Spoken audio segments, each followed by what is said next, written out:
はいどうも、死んだ数ホビー&ゲームズの死んだ数です。本日は機動戦士ガンダム G カッツよりリックドムをギラギラに塗装していきます。まず組み立てたキットを見ていきましょう。特筆すべきは3つの足と大量のバーニアです。アニメで見た時はやばいアレンジが入っているなって思いました。バーニアは全部合わせて30機もあり、ガンプラの中でも屈指の多さです。他の部分もディティールがしっかりと施されており、組んだだけでも見栄えのするキットです。今回はキャンディー塗装を中心にした全身光沢塗装で仕上げていこうと思います。では作業に入っていきましょう。まずはゲート跡を処理します。今回は新たな試みとしてアルゴファイルの CS ヤスリの800番で削ってから一気に紙ヤスの2000番で削って処理をしています。 CS ヤスリの800番は仕上がりが綺麗なので1000番を飛ばしても平気かなと思って試してみました。なんかいい感じに処理できたんじゃないでしょうか。ヤスリがけは時間がかかるので今後も時短方法をいろいろ試してみようと思います。合わせ目を処理します。まずは45度の木下げを合わせ目に差し込んで軽く溝を掘っていきます。溝が掘れたらそこにミスターセメントスーパーパワーを流し込んでパーツを接着。さらに瞬間接着カラーパテを溝に塗り込んでいきます。あとはヤスリがけをしてパーツを整えてあげれば作業完了です。作業途中ですがこんな感じです。この方法だと合わせ目の消し残しがほぼ発生しません。ただヤスリがけが大変なのでもうちょっといいやり方を模索中です。太ももの部分の合わせ目は段落ちモールドで処理します。段落ちモールドは楽ではあるんですが光沢塗装だとモールドの中の傷が結構目立つんですよね。より良い段落ちモールドを模索中です。では塗装をしていきましょう。まずは EX ブラックを全てのパーツに塗装していきます。今回は曲面が多いので映り込みが結構怖いですね。こんな感じでしっかり光沢が出ていれば OK です。ブラックの上からスターブライトシルバーを塗装していきます。今回は一部を除いてキャンディー塗装の下地をスターブライトシルバーに統一しています。シルバー系のメタリックは重ねるカラークリアの色合いを調整しやすいので微妙な色味の調整が求められる時には最適です。紫の部分を塗装します。ボーンペイントのコンクピンククリアとクレオスの GX ディープクリアブルーを合わせた塗料を使います。コンククリアシリーズは発色が早いので非常に使いやすいです。いい感じに塗れましたね。10色近く色を試作したのですがピンクベースで調色したものが一番良かったです。濃い紫の部分を塗装します。先ほどと同じくコンクピンククリアと GX ディープクリアブルーを合わせた塗料を使います。今回はディープクリアブルーを先ほどより多く混ぜることで色合いを青に寄せています。こちらもいい感じです。同系色で微妙な濃淡をつける場合は同じ色を軸にして加える色の量でバランスを整えるのが楽ですね。腰のバーニアを塗装します。ガイアのプリズムブルーブラックを使いました。本当はキャンディー塗装にするつもりでシルバーを塗りましたが急遽変更しました。肩や足などの黒い部分を塗装します。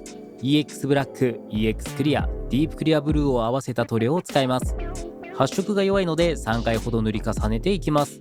光が当たった部分が微妙に青く見えるぐらいに塗ることができました。何回か塗り重ねる必要があって手間ですが個人的に好みな色です。顔や肩の内側の赤い部分を塗装します。カラークリアの下地として GX メタルレッドを塗っていきます。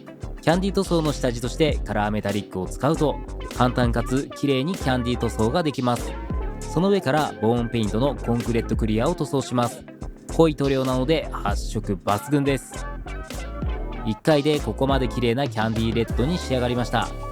発色の良い塗料とカラーメタリックの下地でキャンディー塗装、これが一番楽だと思います。バーニアなどの内部パーツを塗装します。ここはスターブライトジュラルミンで1段階トーンを落として塗っていきます。シルバーだと派手、アイアンだと地味って場面にはジュラルミンがいい感じです。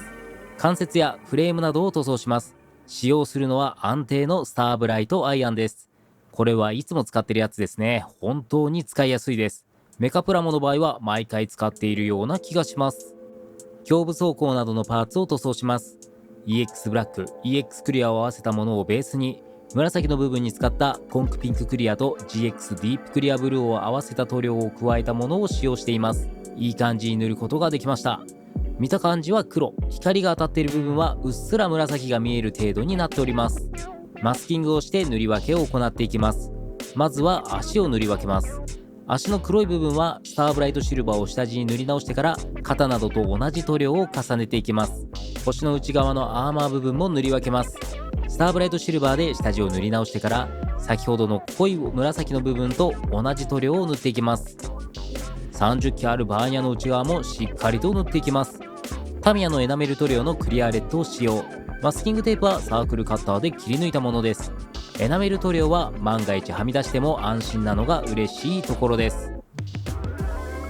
マーカーペンを使って細かい部分を塗装します。ガンダムマーカー、ガーレリ、ディスペイなどいろいろなブランドを使い分けています。良さげな色で思うままに塗っていきましょう。細かい部分ではありますが見栄えがすごい良くなってくれます。デカールを貼っていきます。相変わらずめっちゃ下手なデカールの貼り方をしていますね。楽しいんですが苦手な作業です。そんなこんなで貼る位置にデカールを置くことができました。スポンジを使って水を押し出しつつ密着させたら一旦 OK です。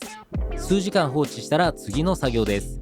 今回は MIK デザインのデカールを使用しているので透明なニス部分を剥がすことができます。マスキングテープを使って透明なニスを剥がしていきます。剥がし終わったものがこちらです。デカールの段差がなくなって綺麗にクリアコートをすることができそうです。物合いなどの塗装を忘れていました。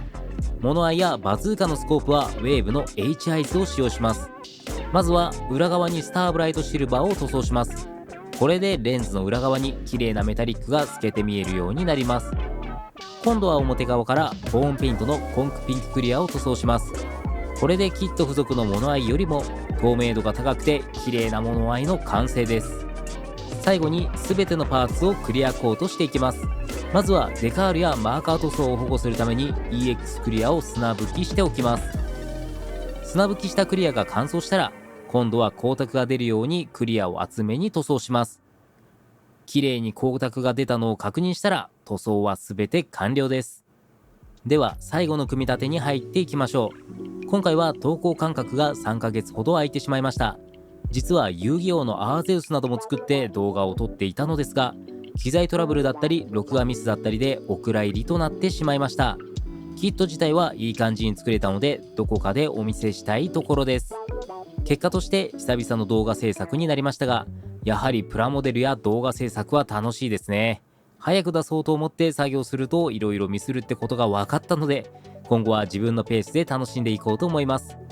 改めまして今回は機動戦士ガンダムジークアクスよりリックドームをキャンディ塗装とメタリックでギラギラに仕上げました。やっぱりドームは最高ですね。曲面が多いのでキャンディ塗装との相性も抜群でした。それでは今回の動画はこれにて以上となります。もしいい感じじゃんと思っていただけましたら高評価やチャンネル登録などぜひお願いいたします。また感想などございましたらお気軽にコメントをいただけますと幸いでございます。今回の動画もご覧いただきありがとうございました。それでは次回の動画でお会いいたしましょう。